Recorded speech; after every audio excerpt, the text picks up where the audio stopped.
So I wanted to get in on the conversation about Black women in weight right after I just finished my workout. And I think that there's a lot going on with this whole conversation. And there's a lot of people that are not taking accountability for your health and your temple and your body. Um, I've seen a few takes. One take was it's because of patriarchy and women don't need men anymore, and so whereas we were taking care of our bodies to attract men, now we don't care. Totally bullshit. Do not at all agree with that one.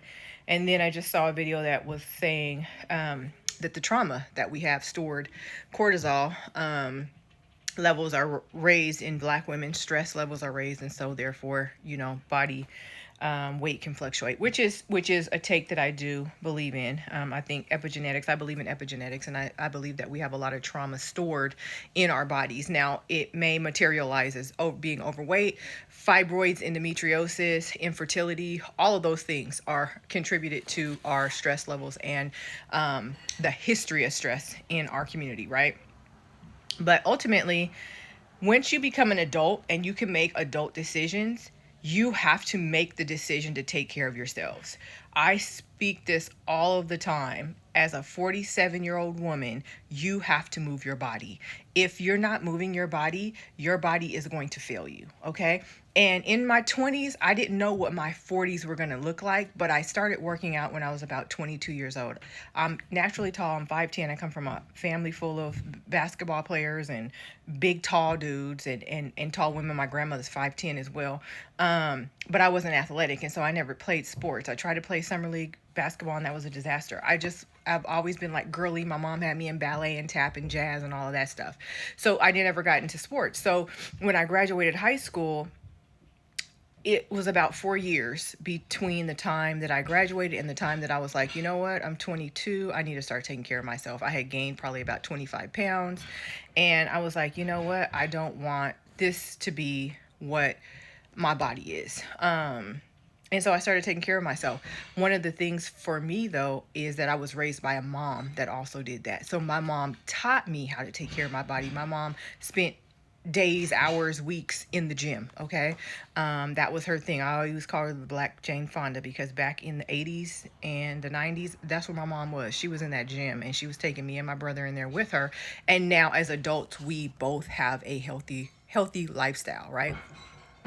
So if you're not taught to do that, I think it's a little bit harder, for you to get into it. But ultimately, we have to think about long term. And in your 20s, you're not thinking about long term. But we're coming on here. Some of the older ladies are coming on here and saying, hey, you guys, in your 20s, start working out, start taking care of your bodies. I understand surgery is big and everybody wants to get a surgery every 5 minutes and some people don't want to work out, but ultimately for your health, for your heart health, for perimenopause, every woman gains weight in perimenopause. So if you're already overweight, just think you're going to pack on 40, 60, 80 pounds during perimenopause. No doubt. The hormone influctuation, I've been skinny most of my life, and perimenopause kicked my ass.